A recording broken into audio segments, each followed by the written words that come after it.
your martial arts movie podcast. I threw that shit before I walked in the room. Featuring drunken Thai boxer Will. Too bad you will die.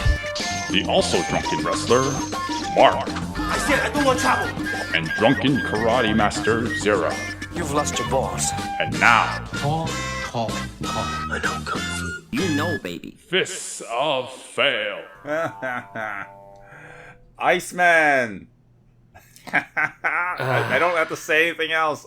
Iceman. Will, are we that deprived of good martial arts movie entertainment that we had to sink to the bottom of the barrel and talk about Iceman?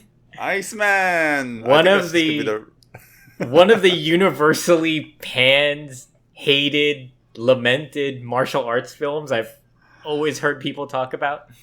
Hey, to give it some credit, you said you've always wanted to watch this. I have always wanted to watch this, So here we are. We're finally talking about it. The first of two films. I think that's like the big pain point for me, that this movie doesn't really end. Oh, that's the only one? That's the only one, Zero? One of the many. One of the many. This movie is actually one of the prime examples of why this show was originally called Fists of Fail. Because I watched so many movies back then, like around this era, 2014 and such, where we were coming out of we had the good gems of martial arts movies, and then we had movies like Iceman.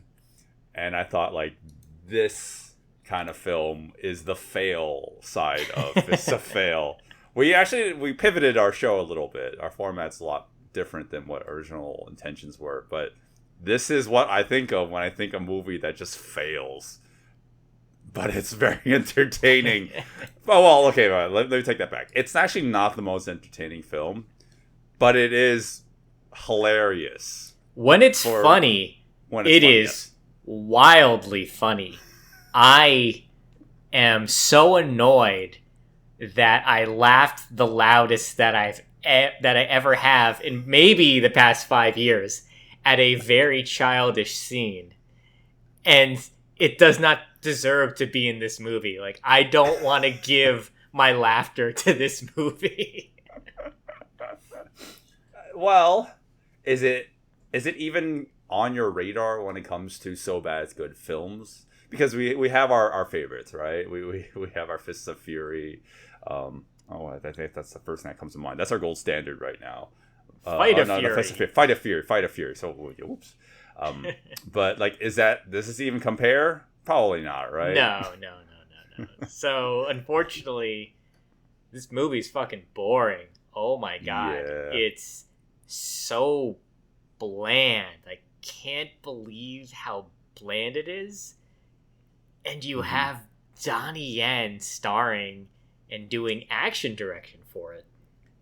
Those two things should elevate it above mediocrity, but somehow the movie falters in just basic storytelling sometimes too. Yeah, I don't think there's a lot of redeeming factors to this movie at all, besides the campy, crappy quality that the whole movie has.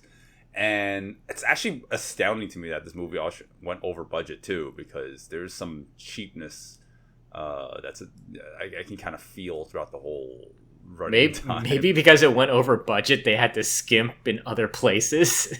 Yeah, man, everything. There is not a lot of redeeming qualities to this movie besides the fact that you can laugh at the film rather than laughing with it. None of the intentional comedy works for me. It's more like, how incompetent can this movie get? You're talking about what is up? I was just gonna say, what's crazy is this is based off of another movie and that we covered, The Iceman Cometh, with Yoon Bio and Maggie Chung.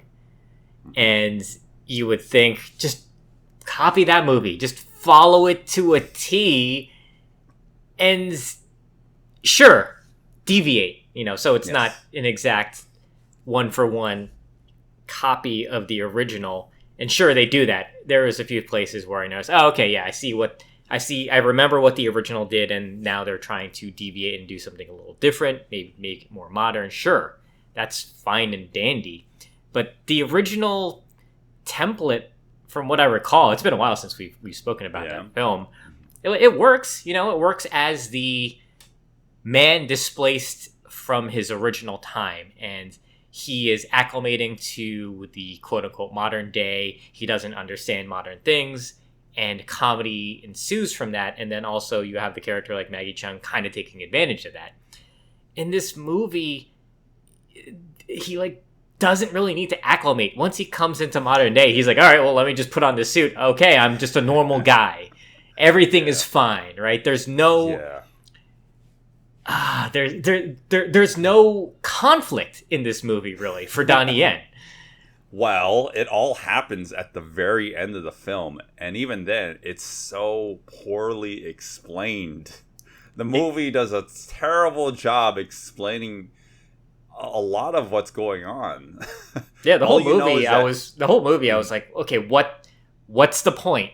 What's the point? We're in modern day. Donnie Yen gets frozen in the past. We're in modern day. Now what? The whole time I kept on saying, like, hey, now what? Why are we here? What is the purpose of this? And only in the final minutes of the movie they wrap things up. I was just like, that's why? Well, do they even wrap things up? No, they don't wrap things up. They don't. There's just a twist. That's all. It's like it makes M. Night Shyamalan cringe. He would be upset with it because a twist is not a resolution, right? The movie thinks that as long as you have a twist at the end, it'll leave you wanting more, right? But the fact that the movie ends on a twist but doesn't give you any answers to questions that you didn't even ask. I think it's just like a big misstep that the movie took. The only misstep that the movie took. Obviously. Oh yeah, the only misstep. Will, what is this movie about? So, because we're getting deep into random complaints right now. Yeah. So this movie's not okay.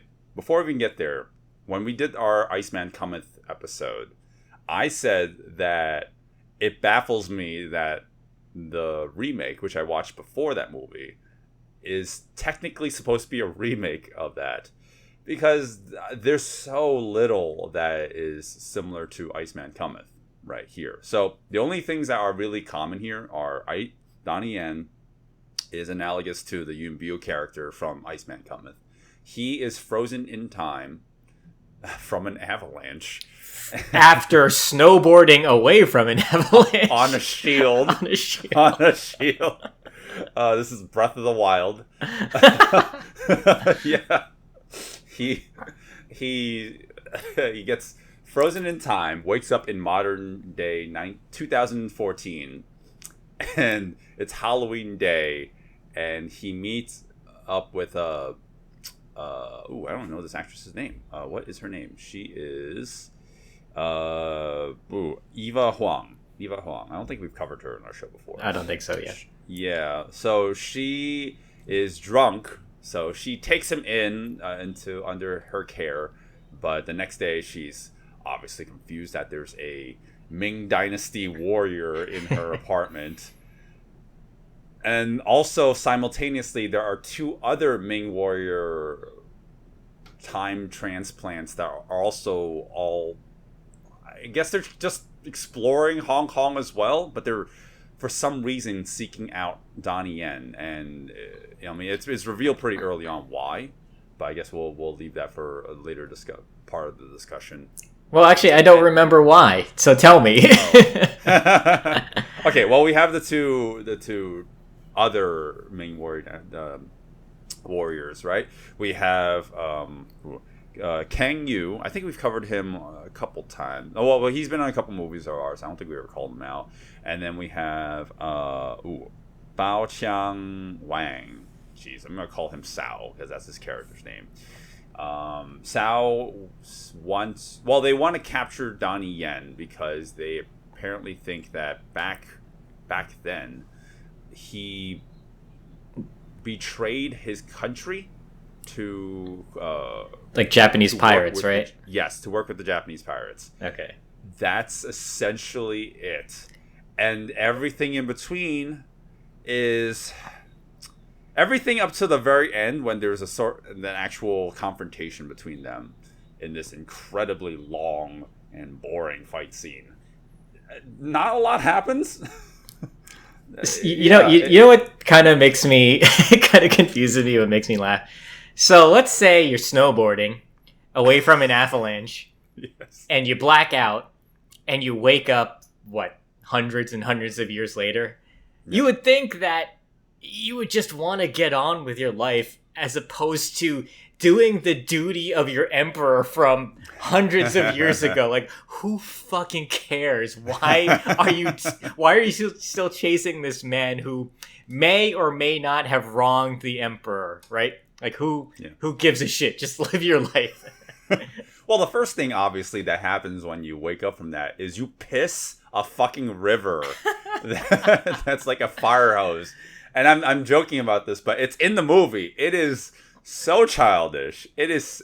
I can tell that they're trying to go for a comedic effect, but it goes beyond being intentionally funny and going into we're laughing at the movie. We're laughing. It's embarrassing. And yes, it's embarrassing. I kind of like that stuff, actually. I laughed so hard at the imagery of Donnie Yen waking up after hundreds of years and just pissing so hard it almost looks like he's pushing the side of the truck outwards because of the force of his urine.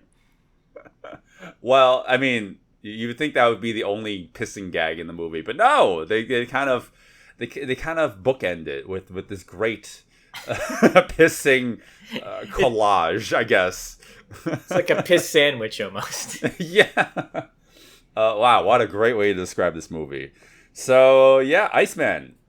The story is, I mean, I kind of explained the synopsis, but that's actually pretty much the story for the most part. There's also Simon Yam. He is pegged as the main villain. You don't know what he's up to. All you know is that he wants to kill Donnie Yen for some reason, and it's revealed at the end why, and it's not a good reveal. It's actually, I think it's pretty telegraphed. Did you expect that twist? They dropped verbal cues that something extra was going to happen, and when it does happen at the end, I thought, okay, yeah, I figured that was going to be it. Because the whole time, Simon Yam is bad guy. Mm-hmm. He is some sort of police officer who also has technology that turned Hong Kong into a surveillance state. So they're able to just use facial recognition to find anybody. And that's why they're pursuing Donnie Yen. And they don't reveal why, though. He's just walking around. They're like, no, we want that guy. Why? I don't know. We just want him. Oh, yeah. It doesn't make any sense at all. I mean, maybe...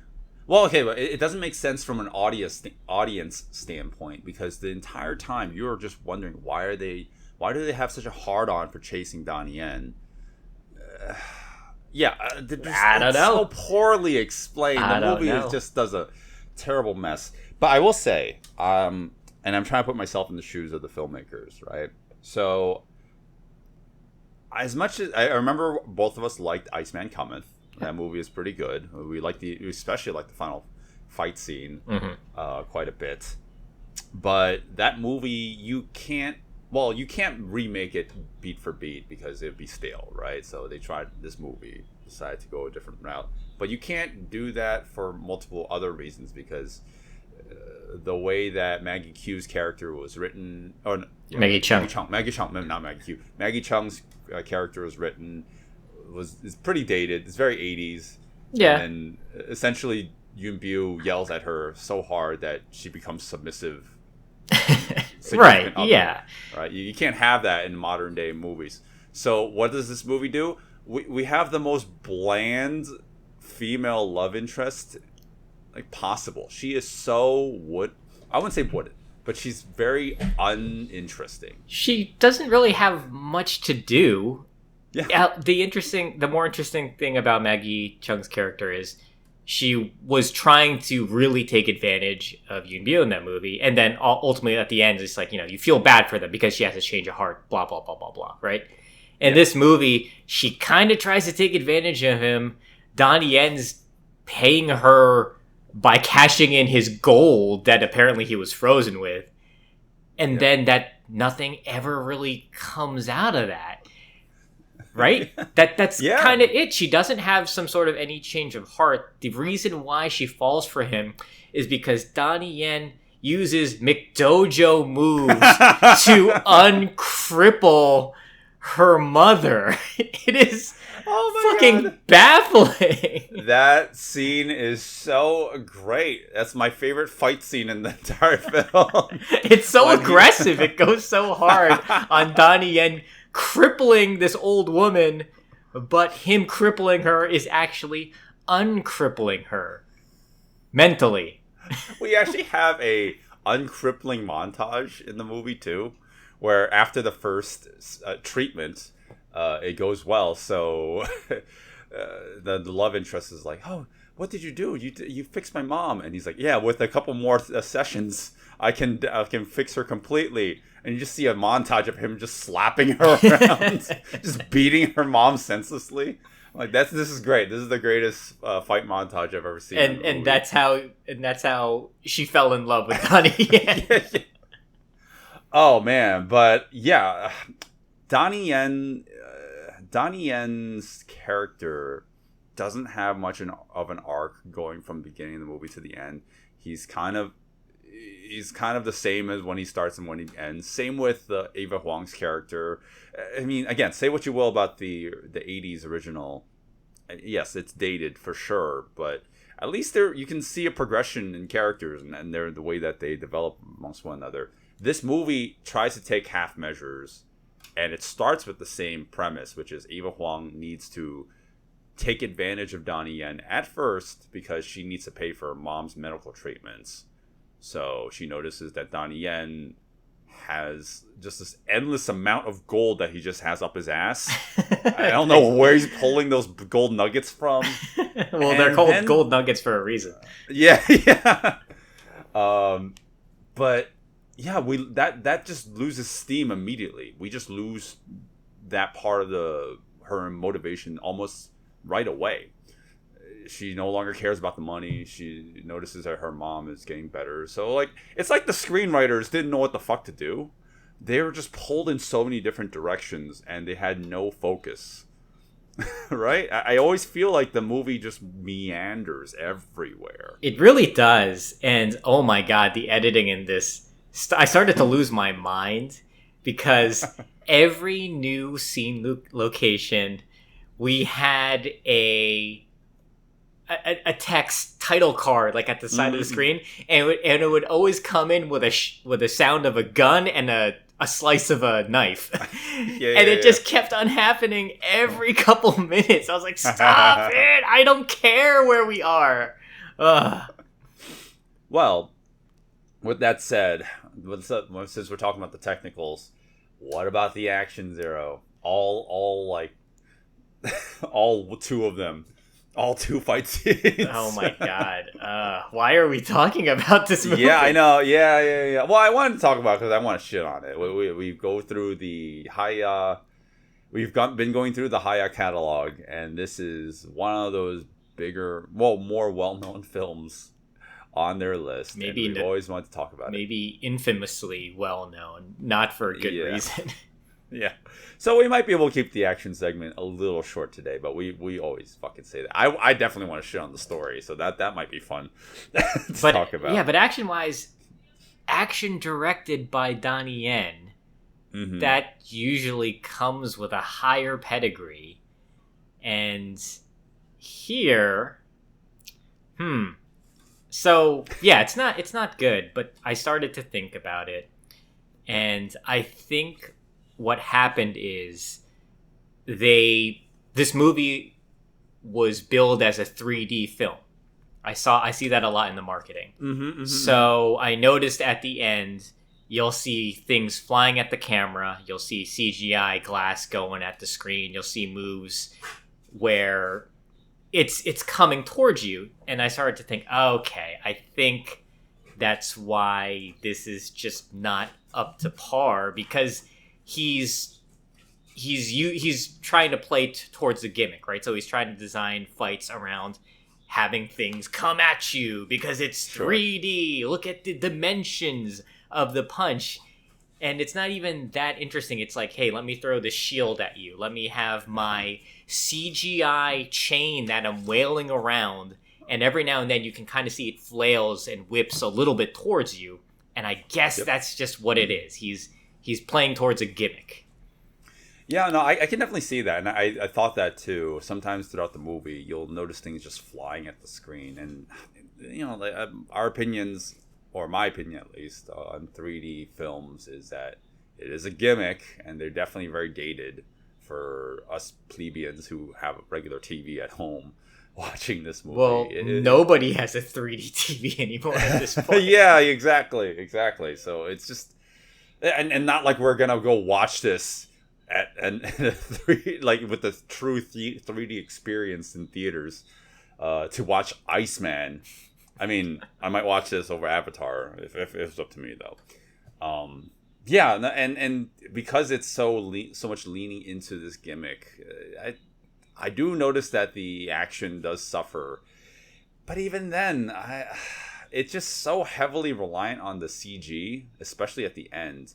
And I understand the final set piece. They tried to film it they wanted to film it on this actual bridge, but they couldn't because of permit reasons, so they built it as a soundstage. It looks good, I think. Yeah. It's real. It's like a real bridge, and it's not like a CGI bridge, right? That's true. But there's some times where it's like even the pavement itself is CG, right? There's a few times when it's like, oh god, that is not anything. It's just pixels on the floor.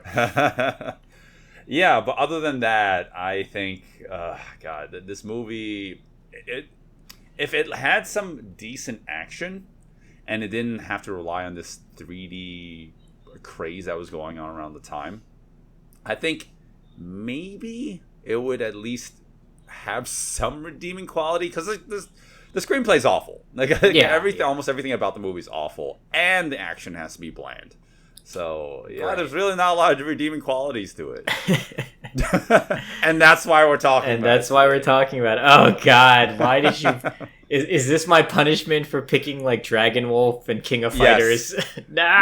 Yes. Because I watched this a long time ago. I hated it.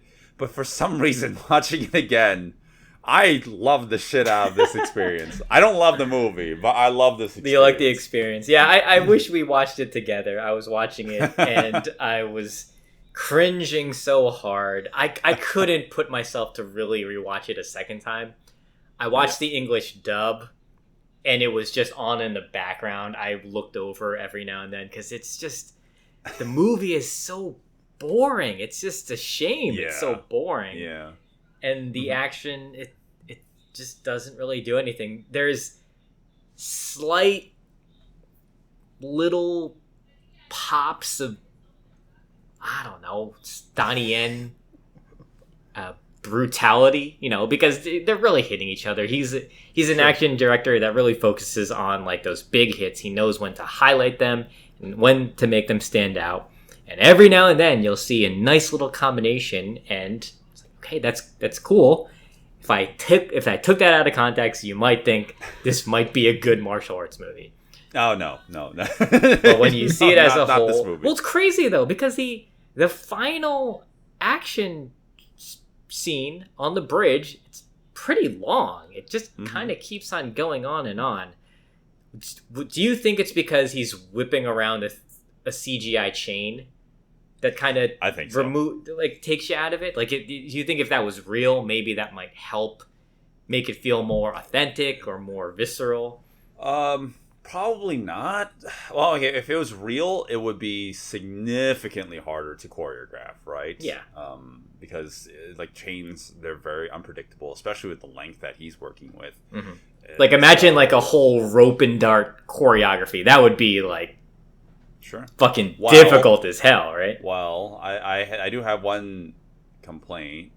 Just one complaint. But well, it's stylistically, this movie decided to go with the wuxia route, right? With plus the CGI augmentation, right? So my complaint is, why can't we just do what Iceman Cometh did? It was small elements of wuxia, but for the most part, all the fighting was grounded. Yeah. Why does everyone need to fly around? Why do we need to do super fantastical, superhuman things? Why can't we have legitimate martial arts on screen? It's there sometimes. Like I said, you can find little hints of chained movements that come together. And I was like, okay, that kind of feels like some Donnie Yen choreography. And then a guy with an oversized shield starts orbiting towards him like he's a UFO, and the whole thing just loses its weight. Oh, that's the only time. That's the only time. Man, I can't wait till we talk about that, because that scene goes on forever, and it's also not the most interesting. It just, there's no point of escalation or feeling like it ever ends, right? Or like it's about to end. It just keeps on going. Well, it keeps on going, and so it's Donnie Yen fighting the two other Ming Dynasty warriors, and they're pretty equal throughout. So the whole time I kept thinking, all right, well, where's the turning point? When's one person going to get the upper hand on the other? And it never feels like that moment happened. They just suddenly bring in vehicles, and the vehicles come crashing into them, and then that's when it's like, okay, it's no more fighting. It's just dodging cars and whatnot. Yeah. Like, we always say this in fight scenes: how does the hero triumph? How does he get the upper hand, or how does he start losing his advantage? And it's because of cars. His weakness is moving vehicles. Yeah, well, we'll save that when we get into the exact details, because story, right? So, well, I guess this might be a good time to go into the exact details of the movie, and we'll break it down with spoilers, with our general action segments. So, if you guys want to listen to all of that, well, oh God, I really hope we don't have to talk about this for another hour, but we probably will. You can listen. You can follow us on Patreon, Fists of Fail, and we'll be able to break down all the spoilers, all the action in the movie, and also if you subscribe to our higher tier, our black belt level, you can listen to our quick jab episodes. What do we have slated for next week? Is there or this upcoming week? Well, one of the ones we talked about was Guardians of the Galaxy 3. We generally don't cover superhero movies, but I wanted to talk about it because I do like that series, and it's got a pretty kick-ass action scene at the end. So if you want to hear that, you should consider subscribing. Yeah. Well, I only gave you the option of a superhero movie because I am subjecting you to this. So, all right. With that said, let's talk about our favorite movie of the year, Iceman. Hey guys, thanks for listening to the podcast. We're at the point where we give our recommendations, but there's a whole wealth of audio you would be listening to here if you follow us on Patreon. There you can listen to the entire episode, including an exclusive action breakdown of the fights in the movie. And now on to our final thoughts. Oh my God, that is fucking Iceman. Is that Iceman? Oh my God, what a shit and piss sandwich of a movie this is. Because literally it is. It's just bookmarked with piss, and there's shit in the middle. So it really is a piss and shit sandwich. Wow, this is great. This movie was great. I do think we should have watched this together. But yeah, we really should. Yeah, a couple beers. This is one of those films that was worth it. So I have seen the second one. I don't remember that one very well either. But then again, I barely remember this movie as well. This being my second and third viewings of the film, I think this movie is a travesty. It's horrendous, but it's probably. I say this with like being a little snarky, but also a little bit genuine. It's probably one of Donnie Yen's more memorable films. Because oh my god! Because it's no. so bad. No, because no, I mean, no. I love Donnie Yen because great martial artist, and he's done a lot of movies that I love. But in terms of like movies that I'll remember him for, this is one of them. Because it's so bad. It is so bad. Man, you remember when we went to a few of the New York Asian Film Festival screenings, I was gonna and bring that up. they do a DVD giveaway, and they say they have a few movies, and then one of them is Iceman. They had 4 nobody copies. Nobody wanted to take Iceman. They had 4 copies. I wish we took all 4 copies of that movie.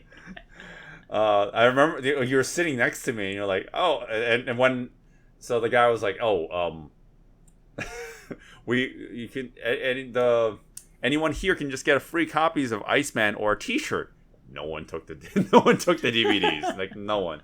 And you're asking me, "Oh, do you want that?" I'm like, "Fuck no, I've seen that movie." Like absolutely not. You would have to pay me to take that to DVD. But here we are doing our service for you guys listening and covering this as a full episode. So you're welcome. I don't think anyone's thanking us for this. Would you recommend this movie, Zero? Kind of, yeah. I'm really embarrassed to say kind of. It really does border the so bad it's good territory. Mm-hmm. But the script is god-awful. Mm-hmm. The pacing of the story is just horrendous to sit through. Yep. But man, when the movie is really bad, it's really bad, and it's really fun to laugh at. So, I think you need to be in a group setting with watching this. Have a couple beers, have a couple friends, and just make fun of it. Because it's just bad. It's just a bad movie. And then action-wise, it's pretty bland. Although the end action scene is long, there's lots of fighting in the end, but that doesn't mean it's good fighting. It just kind of won't stop. Why won't you end? And 7 minutes doesn't sound like a lot, but when you think about the typical action scene, it's like, oh my god, you really feel its length. Plus the fighting's not good, which is a shame because we got some good performers, but because it leans into the 3D, because the movie's just generally a complete shit show. There's unfortunately not a lot of redeeming factors in the movie, if any at all. I can't add anything else to what you just already said. So if you don't like So Bad's good movies, I mean, if you like So Bad's good movies, definitely check it out. I think there's some low points. It's not the greatest, but overall, it's still pretty entertaining. But if you don't like So Bad's good movies, I still recommend it because I love torturing people. And I think it's worth checking out just so they could be like, Will, I fucking hate you.